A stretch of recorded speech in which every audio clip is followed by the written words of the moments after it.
Good afternoon. On behalf of the Division of Healthcare Financing and Policy, I would like to call the meeting to order and verify that this meeting is being recorded. Today's meeting agenda for the Public Option Design Session 1 was posted on December 1st, 2021 on dhhs.nv.gov/public option and at notice.nv.gov. I will now turn it over to our Administrator, Suzanne Bierman, for introductions. Good afternoon. Thank you all for joining us for our first public option design session. I would like to thank all of you for joining us, and on behalf of the Division of Healthcare Financing and Policy, I would like to thank and welcome our National Technical Assistant experts and consultants.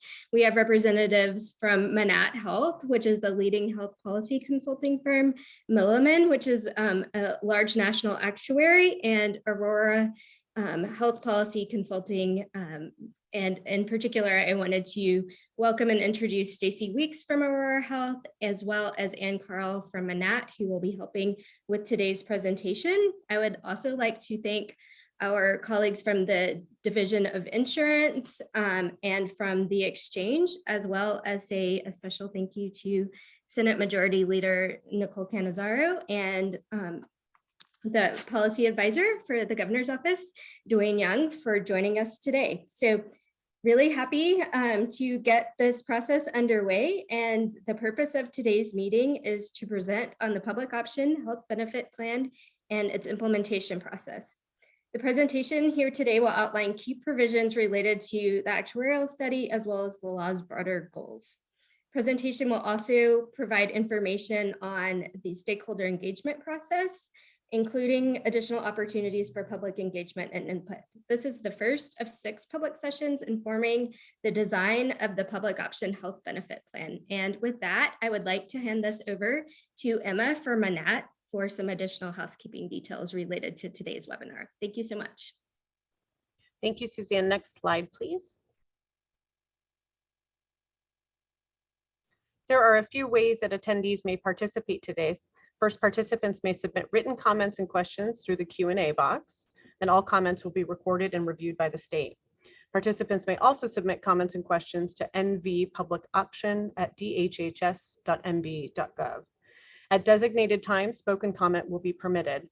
Participants must raise their hand for Zoom facilitators to unmute them and share comments. The facilitators will notify participants of appropriate time to volunteer feedback.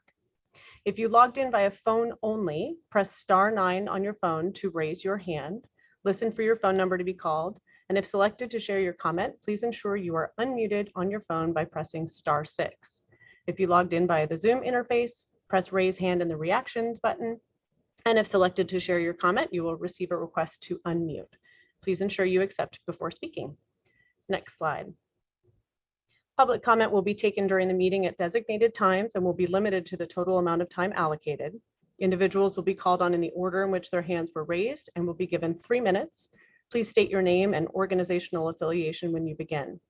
Participants are also encouraged to use the Q&A to ensure all feedback is captured, or again, you may email comments to nvpublicoption@dhhs.nv.gov. And with that, I'll pass it back to Suzanne. Great, thank you. So next slide, please. Thank you. So quickly mentioned Nevada Health Link and the Division of Insurance in my introductions and welcomes, but really wanted to point out the important role that these 3 agencies listed here, the Department of Health and Human Services, the Silver State Health Insurance Exchange, and the Division of Insurance will play in the development and implementation of the public option as directed by Senate Bill 420 that passed in the last session. So again, just wanted to thank our partners at the Health Insurance Exchange and the Division of Insurance for participation today. Next slide, please. Okay, I hope this graphic is helpful. It provides a high-level overview of the implementation timeline for the public option. There's certainly a lot of moving pieces to get the public option fully implemented by 2026, which is our goal.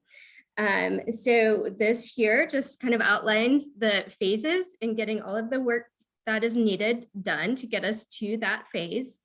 Today kicks off phase one, the product waiver design and stakeholder engagement. So again, really excited to be getting this process underway. The next phase will be the 1332 waiver application development, and you will hear much more in today's presentation about what 1332 waivers are. So just wanted to tee up that this is part of a larger project, but these first steps are absolutely critical to getting the 1332 waiver final draft submitted to DHHS, and it's our goal to have that done by February of 2022. 2023, my apologies. So next slide, please. Okay, this slide is another timeline and just goes into greater detail about the variety of opportunities for public input. It's really important to the department and the state to provide ample opportunities for public input and for this to be a transparent process. So this slide here just provides a graphic depiction of, again, the different phases of this project and the different opportunities for stakeholder engagement. Next slide, please. Okay, I wanted to highlight here some of the work done by the department, again, and trying to provide updated information to stakeholders and the public about exactly what's happening with the public option. So we do have this webpage established, and it's kind of our central resource for all things related to the public option. So would encourage you all to check it often, and note that you can sign up on the webpage for email updates about upcoming meetings. You can submit written comments, and it's just a one-stop shop for all of the slide decks and presentations and additional information about the public option as we get further into the implementation process. Next slide, please. Okay, I wanted to spend just a minute talking about the goals of the. I wanted to highlight here some of the work done by the. Sorry, my watch is talking to me. I apologize for that. Maybe a wording to all presenters that you should turn off all your devices.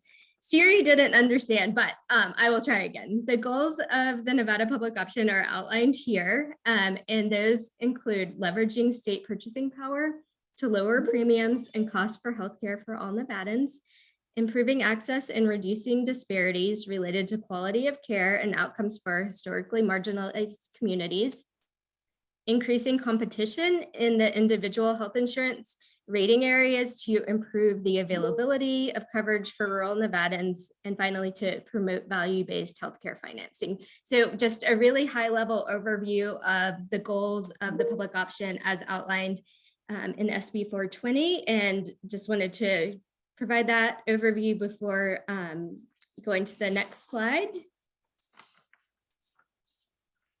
which talks in more detail about the design session and the process for implementing the public option.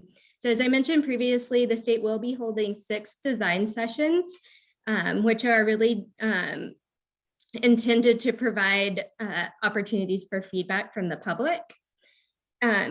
These sessions are not to relitigate the merits of SB 420, which was passed by the Nevada legislature and signed by the governor during the legislative session, but again, really to get stakeholder input on the decisions needed to inform the 1332 waiver application, which you'll hear much more about.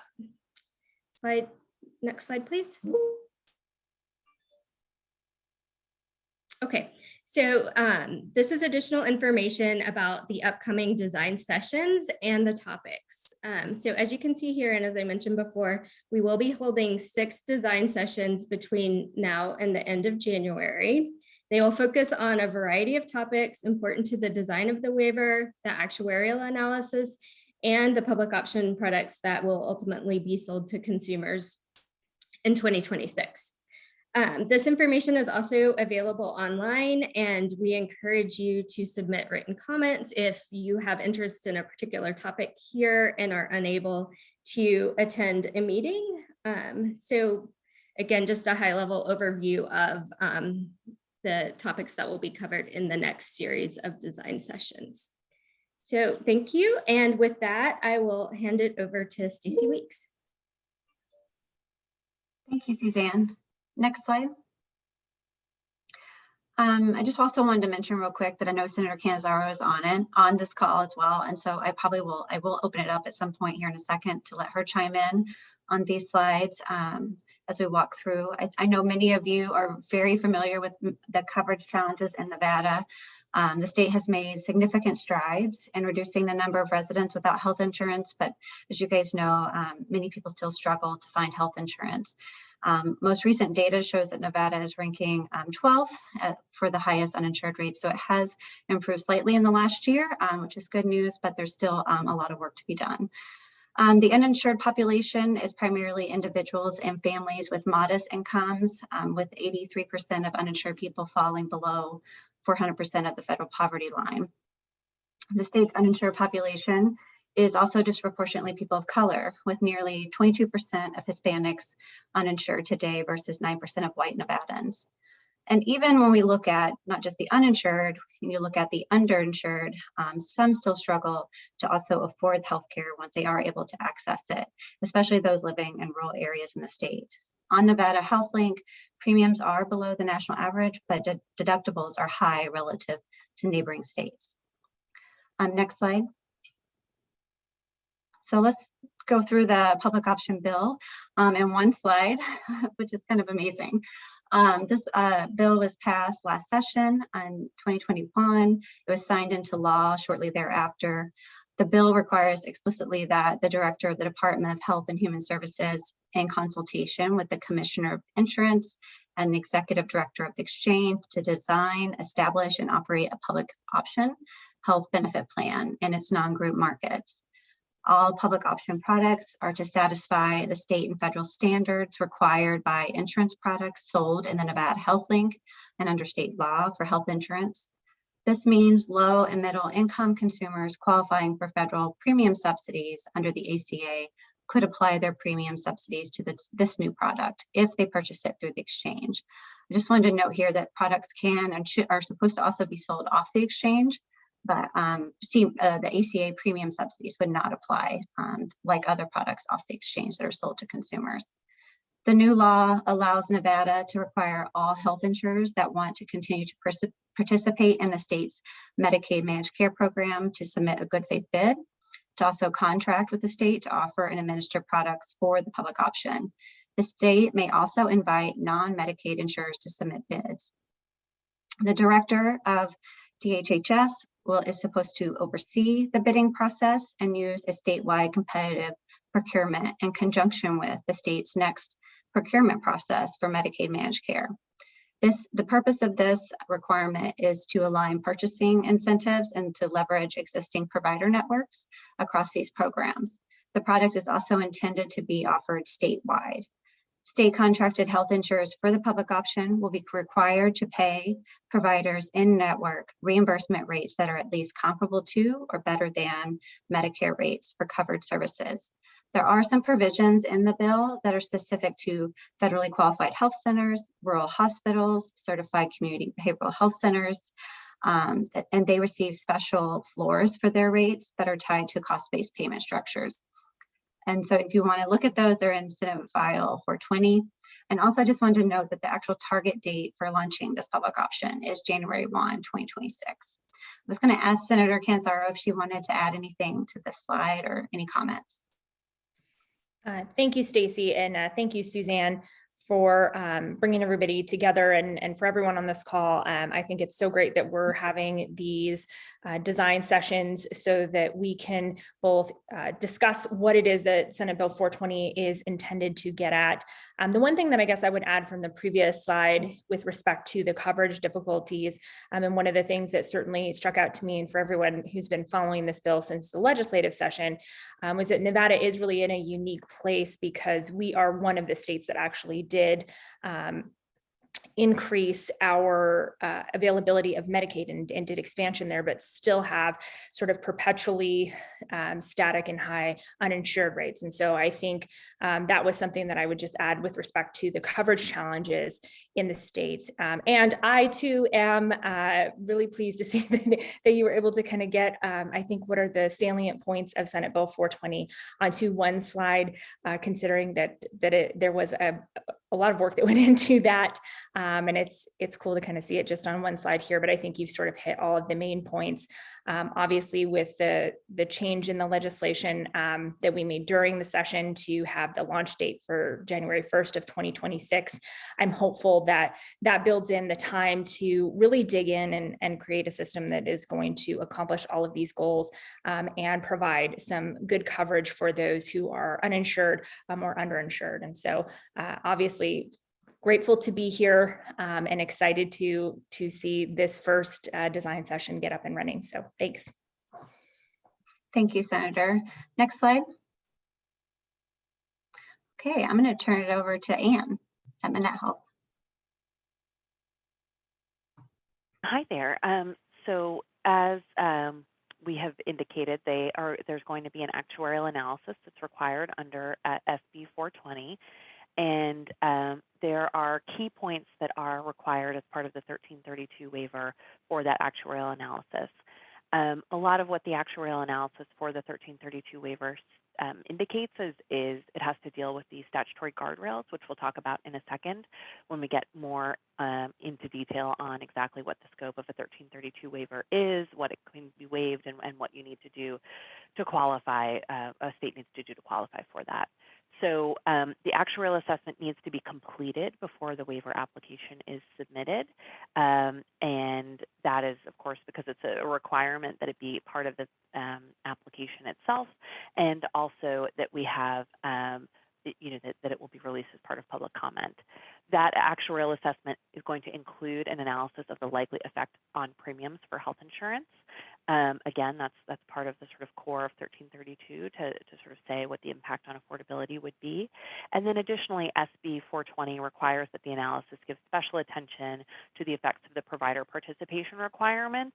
So the fact that providers who are participating in Medicaid and the pension plan, that they must also participate in at least one of the public option products, so that needs to be considered as well. On the next slide, we'll talk a little bit more about what the actuarial analysis will and will not do. So it will provide an estimate being the key word of the premiums for the public option, and then that leads to the pass-through funding. Again, these are concepts we'll dig into a little bit more in a minute or two. It will consider the history of healthcare use by consumers and actual costs in the individual market in Nevada using available data. It will make assumptions about provider reimbursement in the aggregate based on the state law requirements, meaning the rate floor that's set forth in the statute, and other factors like cost sharing, state contracting requirements, and purchasing initiatives.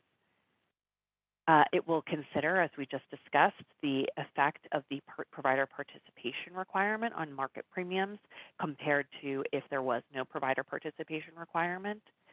And it will consider the impact on healthcare use and cost of uninsured to the healthcare system to the extent the data is available.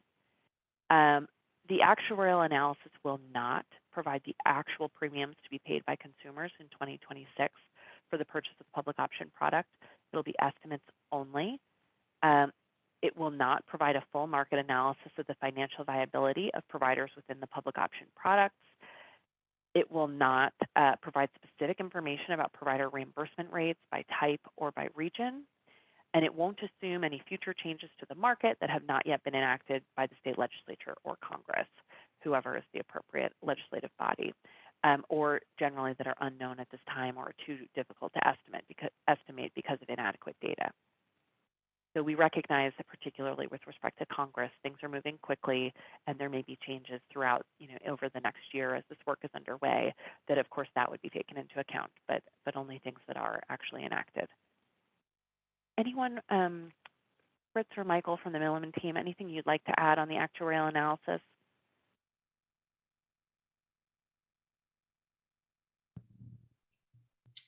This is Fritz Bush from Milliman. I think I apologize, I couldn't get off mute quick enough there. So no, I think that's adequate. You covered it well. Thank you.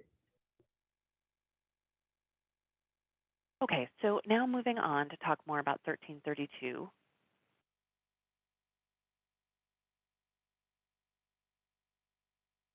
So as of now, 15 of the 17 1332 waiver approvals have been for reinsurance programs. Build Back Better, which is currently working its way through Congress, has provisions that may impact states' appetite to pursue additional reinsurance initiatives.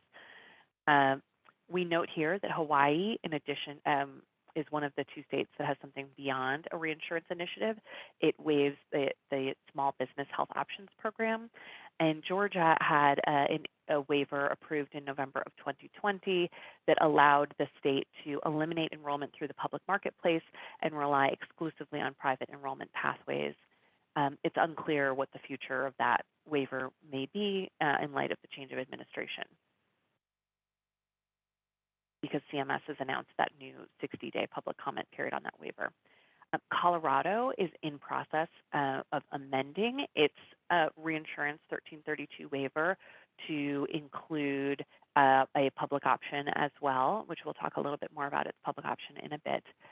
Multiple states have proposed other 1332 waivers that have been rejected or have been withdrawn, and the CMS website has more details on all of the waiver information. That gives you a sense of how they've been used across the country. And now we'll talk a little bit more on the next slide about sort of the tool itself, what it can be used for, and what states need to demonstrate in order to qualify.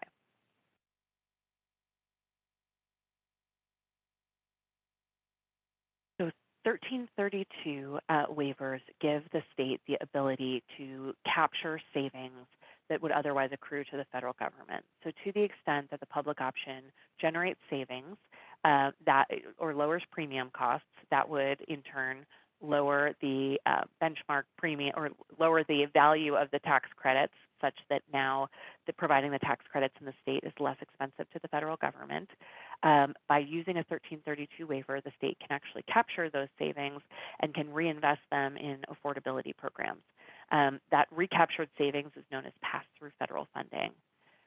So much of the cost of commercial coverage is funded through advanced premium tax credits that are available on a sliding scale basis to individuals earning up to 400% of the federal poverty level. And actually, with the temporary increase in the American Rescue Plan, it actually goes even above that. Again, remains to be seen whether that'll be made permanent in Build Back Better.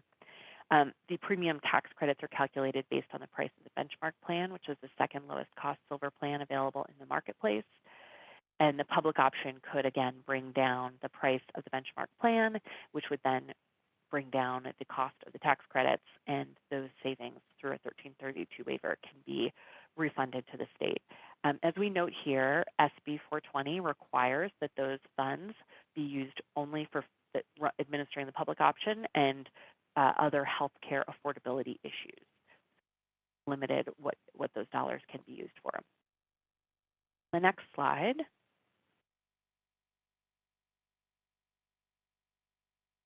(1332) waivers are powerful tools where states can waive a broad number of features, but they cannot waive, there are still some limits to it. So examples of what they can waive the employer mandate, so you can modify or eliminate the penalties that the ACA imposes on large employers who fail to offer affordable coverage to their full-time employees. You can modify certain rules around benefits or subsidies. So you could, for example, reallocate premium tax credits and cost-sharing reductions and take the aggregate value of the subsidies and deploy them in a different way. You can modify or eliminate QHP certification, and the marketplace is the vehicle for determining eligibility for subsidies and enrolling consumers in coverage. You cannot, however, waive what we call the fair play rules. So certain non-discrimination provisions that prohibit carriers from denying coverage or increasing premiums based on medical history. Also things like guaranteed issue, age rating, so that there's equal access at fair prices for all enrollees. Those all have to stay in place. There is also this potential to coordinate 1332 waivers with 1115 waivers that are commonly used in the Medicaid program. So it's an opportunity to address differences among QHP and Medicaid programs. States have not yet been successful in figuring out how to do that, given the just complexity of each of those waivers and their individual requirements, but there is a potential possibly to be able to pull those together. On the next slide, we talk more about the guardrails. So I had alluded to the guardrails previously, noting that the actuarial analysis will focus largely on demonstrating that the state will meet these statutory guardrails. So the first guardrail is the scope of coverage. So the waiver must provide coverage to at least as many people as the ACA would provide without the waiver. Comprehensive coverage, it must provide coverage that is at least as comprehensive as coverage offered through the marketplace. It must be as affordable, so coverage and cost-sharing protection against excessive out-of-pocket spending that is at least as affordable as the marketplace coverage. And the federal deficit, the waiver must not increase the federal deficit, including all changes in income, payroll, or excise tax revenue, as well as other forms of revenue. Each of these, of course, what does it mean to be comprehensive? What does it mean to be affordable? What does it mean to be deficit neutral? There is regulation and guidance defining that more fully. And again, with the change in administrations, we could see further changes on what these guardrails are. We flag here that the deficit neutrality requirement, this fourth guardrail, will be particularly important, which we'll talk about in a minute, for things that increase enrollment, like a potential public option. I also want to note that there is this requirement that in order to capture the pass-through funding, something needs to be waived. So there would need to be some requirement that would be waived. It's not possible to just reduce premium costs without meeting a waivable provision and then still capture pass-through funding. So again, Colorado is providing a sort of blazing a path for other states that are looking to do this. The next slide, we'll talk a little bit more about deficit neutrality specifically. So as I mentioned, the fourth guardrail presents the biggest obstacle for encouraging state innovations. It's an impediment to the ACA goal of expanding coverage. And really what it comes down to is that deficit neutrality is measured in aggregate as opposed to on a per enrollee basis. That means if you have a program that increases enrollment, then that is going to mean the federal government is paying out more in tax credits, even if they're paying out less per person in tax credits. If they're paying out more tax credits overall, that you are no longer deficit neutral. So any state policy that attracts new enrollees to the marketplace, which of course is largely the purpose of the public option, will result in more federal premium tax credits and impact deficit neutrality. There are some issues around when you time your reform. So if you implement a reform before a waiver, it'll affect what the baseline is. Is that something that the state is going to be thinking about really carefully to ensure that the state is able to maximize the pass-through funding to the greatest possible?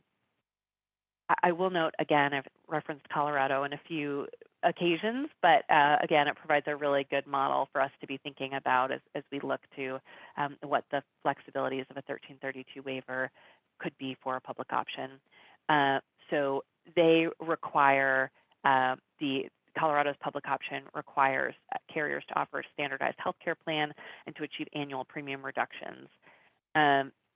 As it's highlighted in the application, they acknowledge that there would be an increase in federal spending in the form of additional premium tax credits, but those would be offset by premium reductions. The statute requires that premium reductions mandates levels of premium reductions, much like it does in Nevada statute, and that the net premium reductions would be large enough to offset any additional costs from new enrollment. And that's how they demonstrate meeting the deficit neutrality guardrail. But as you might imagine, that's going to be very fact-specific across states, and that will be, again, a large part of what the actuarial team is doing. Next slide. So I just wanted to take 1 minute to talk a little bit about the comparison of public option plans in other states. So Washington was the first to implement its public option. Colorado, as we've talked about, they are in the planning process. And then, of course, there's Nevada. This table compares them on premium reduction targets. So both Nevada and Colorado have premium reduction targets set out in statute. In Nevada, it's that premiums have to be 5% lower than the benchmark plan and target a 15% reduction over the first 5 years. Premiums cannot grow at rates that are greater than the Medicare Economic Index in future years. So there's both premium reduction targets and then also growth limits going forward.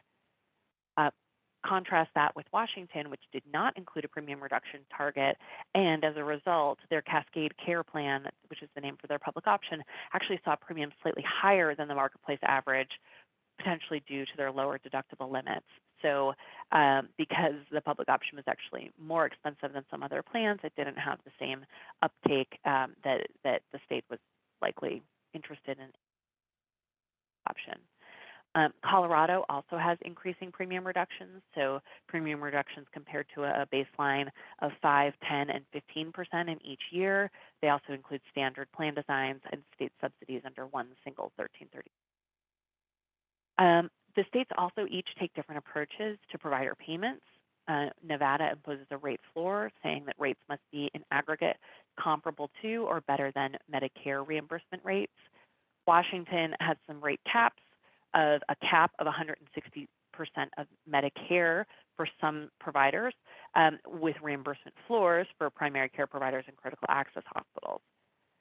Colorado didn't set any initial rate caps, but instead they essentially left it to the carriers to be able to achieve those premium reduction targets on their own, but then had in the law tools to give the states that if the providers and carriers are unable to reach those premium reductions, the insurance commissioner is authorized to set provider reimbursement rates if targets are unmet, and the statute specifies a process for having hearings and what the minimum payments would look like. And then with respect to network adequacy, in Nevada, providers participating in other publicly funded plans must enroll in at least one network of providers established for the public option. We touched on that before. Washington had said beginning this coming year, all hospitals that accept Medicaid or public employee health benefits must enter with at least one public option plan if there's not a public option plan in each county by 2022. And then last, in Colorado, the state may fine, suspend, or impose conditions on hospitals refusing to participate. But again, it was just a slightly different benchmark that they use to determine participation. So that gives you a sense of what the state public option plans look like. And as you can see, they are continuing to, or sort of coalescing around potentially sort of target premium reductions, have some requirements related to provider payments, and then some participation requirements to ensure both robust networks for the public option and that providers are participating broadly across programs. So with that, I will turn it to Suzanne to talk about next steps. Thanks so much, Anne. Next slide, please.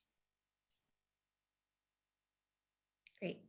So again, just to wrap up and conclude here, wanted to highlight again the public option web page that has been created to provide regular updates. You can see that address on the slide. Also wanted to highlight that you can submit questions or comments there.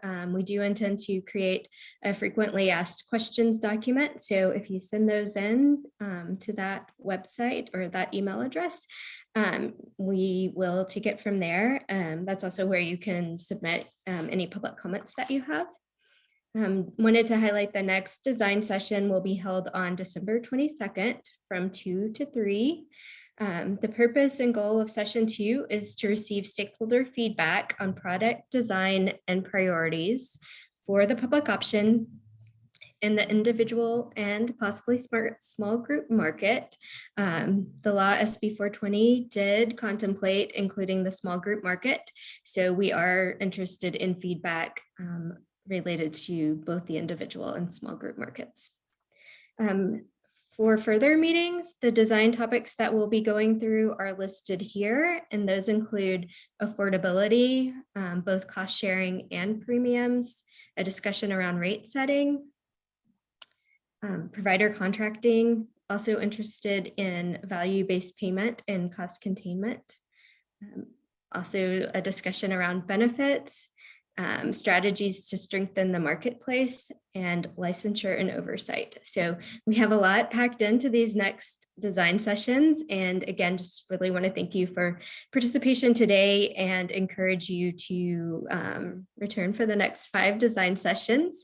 I did want to flag too that there are a series of additional slides. I won't be going through those today, but just an appendix of additional information related to 1332 waivers and other states' public option activities. So with that, I would like to thank you again for joining us, and I will hand it back over to Emma at Manat to help facilitate the public comment process. Thank you. Great, thank you. We do have one hand raised, so I'll start with Deanna Levas. And you should be able to unmute now. Yes, thank you very much. My name is Deanna Lavis, representing the UFCW Local 711. We are also a member of the Health Services Coalition. We appreciate the opportunity to participate in the stakeholder meetings. As we have reviewed materials distributed from DHHS on the public option offering, our group has several questions we would like to see clarification on.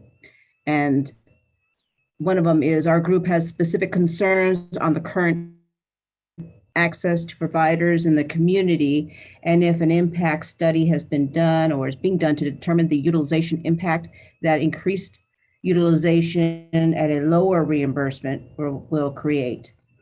We would also be interested to better understand where the estimated 400,000 identified uninsured individuals are coming from. Are they Medicaid eligible or exchange eligible, or where else would they possibly come from? In addition to the impact of the increased utilization, is an analysis being performed to determine the impact on the employer-based coverage, including the cost of coverage due to increase in provider utilization to encounter the lower reimbursements due to the public option?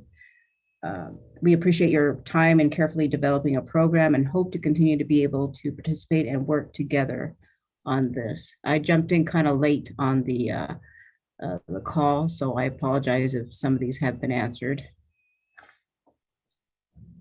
Thank you for your comment.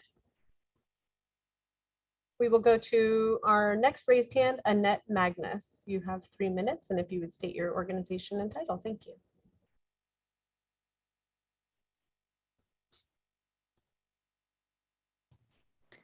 Thank you so much. Can you hear me? Yes, we can. Thank you. Great.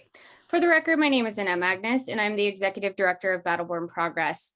We'd like to thank Governor Sisolak, Senator Cannizzaro, and the legislature for selecting Manat to head this actuarial analysis and the 1332 process. As a national leader in the healthcare policy and development, Manat has exactly the type of expertise Nevada needs to implement this policy effectively and comprehensively to improve the access to health and finally start to bring down the cost of healthcare in this state. And cost is something that is increasingly pricing Nevada families out of accessing care. Just last month, Nevada regulators approved a 4.2% increase in premiums. That is on top of a 4.2% increase approved in 2020 and rate increases every year before that. In fact, according to the 2021 insurance market report produced by Nevada's Division of Insurance, since 2012, premiums have increased by 3.9% in 2013, 12.4% in 2014, 11.5% in 2015, and 4.9% in 2016. 2.7% in 2017, 11% in 2018, and 4.8% in 2019. Nevada families simply cannot keep up with these explosions in premiums. And the temporary reprieve given to Nevada families from increased federal premium support are just that, temporary. Thousands and thousands of working families across the state will be left out in the cold without the ability to pay for healthcare when those supports expire. On top of that, thousands and thousands of families do not qualify for premium support and are forced to pay full freight the cost of their healthcare, a cost that is eating up more and more of working families' budgets. That is why the Nevada public option and the work that Manat is doing is so critical. For the first time in our state's history, we have a pathway to bring down the cost of healthcare and ensure that Nevada families, regardless of their income, can stop worrying about the cost of care and focus on accessing good care. Thank you, Manat, for stepping up and leading this process to make our state work better for all of our families. We look forward to these continued community meetings, which we will plan on attending, and helping uplift the voices of real Nevada families and communities that are often overlooked by our current healthcare system. Thank you for your time today. Great, thank you for your comment. We'll now go to our next raised hand, Barry Gold. You should be able to unmute now. Thank you. For the record, this is Barry Gold with AARP Nevada, Director of Government Relations. I'd like to thank you for having a robust stakeholder engagement process. I see that as really front-loaded, and that's a good thing, but also please include stakeholders later on. In looking at the topics you're going to be covering in the stakeholder engagement, I really only see one that's looking at the actual consumers, and that's the affordability, cost sharing, and premiums. And I think looking at the rest of those are all very important things to consider. However, I think the idea is we're having this idea that if we build it, they will come. Well, we don't necessarily know that. So what I'd like to suggest is that either through some kind of a stakeholder process, some special meetings, to talk to the people you are reaching out to. I know Silver State Health Exchange had to do marketing to figure out who the people are and how to find out the best ways to bring them. So I think the same thing needs to be done with the uninsured. We know who they are, but we really need to talk to them and include them in what will make you want to buy this insurance and how can we reach out to you so when we build it, they will come. So that's a suggestion that I have, that we include them in the process. So when this rolls out, they're ready for it and they say, yes, I want this. Thank you for your time. On behalf of the 345,000 AARP members across the state. Thank you. Thank you for your comment. Next up is Patrick Kelly, and you should be able to unmute now. Good afternoon.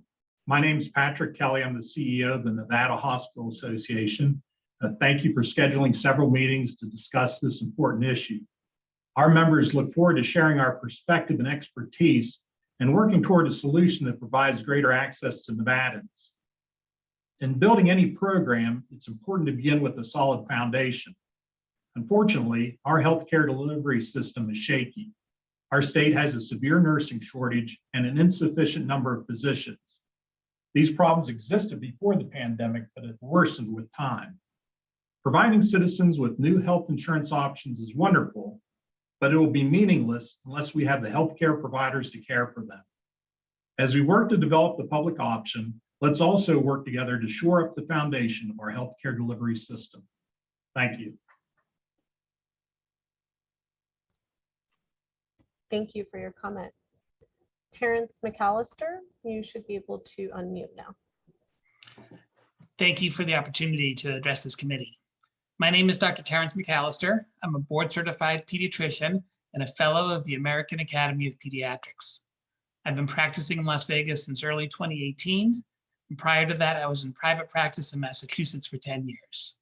I started my career caring for the children of active duty service members as a major in the US Air Force. Research from the American Academy of Pediatrics has demonstrated that children with health insurance are more likely to succeed in school and in life. Children with insurance miss fewer school days, perform better in school, are more likely to graduate high school and go to college, earn higher wages, and pay higher taxes as adults. As a primary care physician, I know how critical access to routine care is. Indeed, I focused my life's work on it. And yet I also know that I practice in a state where a significant number of children do not have adequate insurance due to cost. The Children's Advocacy Alliance has given Nevada a failing grade for access to healthcare, due in part to the high number of children without insurance. In 2019, Nevada ranked 45th in the nation for percentage of children without health insurance. There are a lot of reasons why I love living and practicing in Nevada, from our wonderful diverse population to our amazing parks and access to nature. One thing I struggle with, however, is knowing that not all children in Nevada have the same access to care me and my family enjoy. I struggle to see how excessive profits in my industry benefit me or anyone in our community. Healthcare is a public good, and excessive profits for few at the top harm our community's well-being. Under Nevada's public options, physicians will continue to negotiate reimbursement rates with health plans as they currently do, enabling me and my peers to continue our lifestyles. Participating health plans must pay provider rates that are comparable to or better than Medicare rates, which incidentally is higher than what Nevada Medicaid pays pediatricians right now. Although I don't practice in the rural areas of our state, I believe lawmakers through Nevada's public option law have provided critical support to financially strapped hospitals and physicians in rural areas that are more likely to care for patients on Medicaid or who are uninsured and often face low cash flows. The Nevada public option does not set, cap, or limit physician or hospital reimbursement rates. As a physician, I want to take a moment to thank Governor Steve Sisolak for signing Senate Bill 420 into law and SB 420's lead sponsor, Senate Majority Leader Nicole Cannizzaro, for this landmark law that can transform and improve so many lives. Our current system is not working for Nevada's children.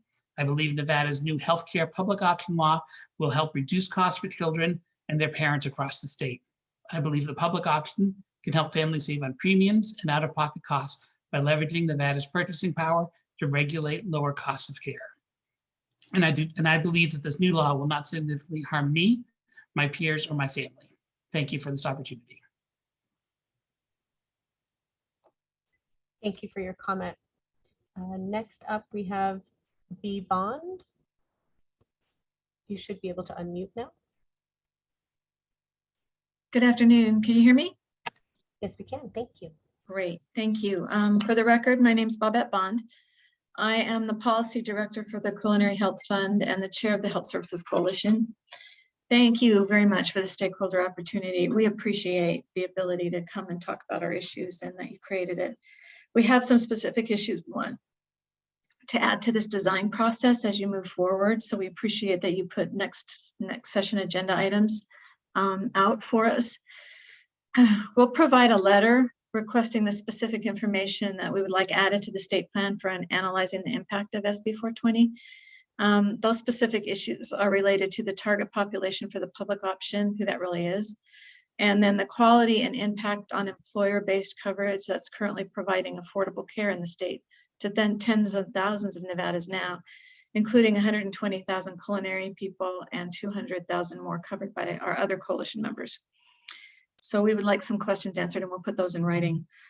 Separately, in support of the comments really provided by Majority Leader Cannizzaro today, we're also hoping to dig in on this planning. We request attention on 3 additional key concerns I want to raise briefly here in this, based on the presentation today. The waiver, first of all, that was added to the statute for some, but not all of the healthcare programs currently existing in the state. We would like to know in particular if is the impact of that waiver, potential waiver fraud that Medicaid and the PABS has, going to impact other coverage such as employer-based coverage. There's a reason that that waiver went in, but the reason it went in wasn't extended to groups like us, and so we're concerned about unintended consequences. Number 2, the statement that the analysis done by the state will not consider changes that are too difficult to estimate at this time. We have real concerns about that. It seems to be a conflict with sections 11.2 and 39.2 of SB 420, which allows for an analysis of the impact of the public option on the markets for healthcare and health insurance care in the state, and health coverage for natural persons, families, and small businesses. We request instead that the state consider an analysis addressing the range of possible impacts, which are needed for both future policy and hopefully legislative development regarding this program. We all need to understand the full impact of the public option before it goes into operation, because we specifically created time to refine the policy to minimize negative impact. And then finally, this need for such analysis that I just talked about leads to our 3rd request, which is really an offer. The Health Services Coalition is working with a consultant to evaluate the impact of the public option on our private employer and union-based plans. We respectfully request that this consultant be included in the next meeting regarding market impact to present our concerns and suggest analysis to understand the impact of this law on private healthcare. There was really not a lot of discussion of it during the session.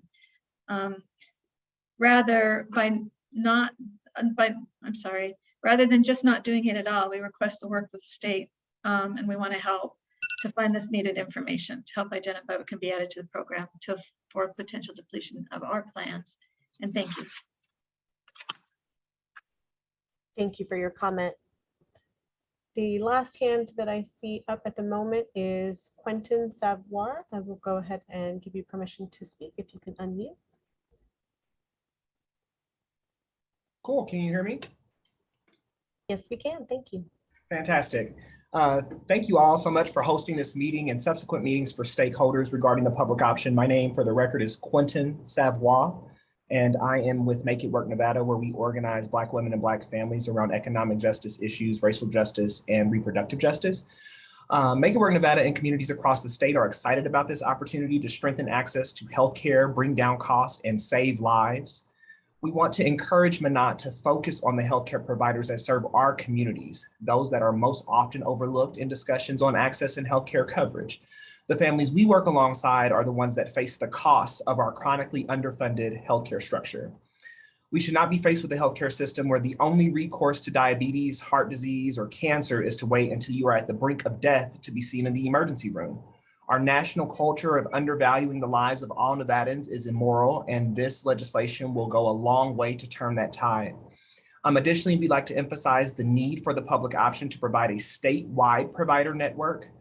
The bifurcated nature of today's insurance options means that if someone travels outside of the region where they purchased coverage, they can't get in-network care and their healthcare costs explode. We need a statewide provider network so that when you buy health insurance, you have in-network healthcare coverage no matter where you are. We want to thank Manat for spearheading this, but also the Senate Majority Leader for taking up this challenge and helping guide our state through this process so that the families we advocate for and work alongside can finally get access to healthcare that they can afford and coverage that actually covers their healthcare needs. We really appreciate your time, and we're glad to be in partnership with you on this endeavor. Thank you. Thank you for your comment. I don't see any other hands raised at this time, so thank you all. Thank you for joining. You may now disconnect.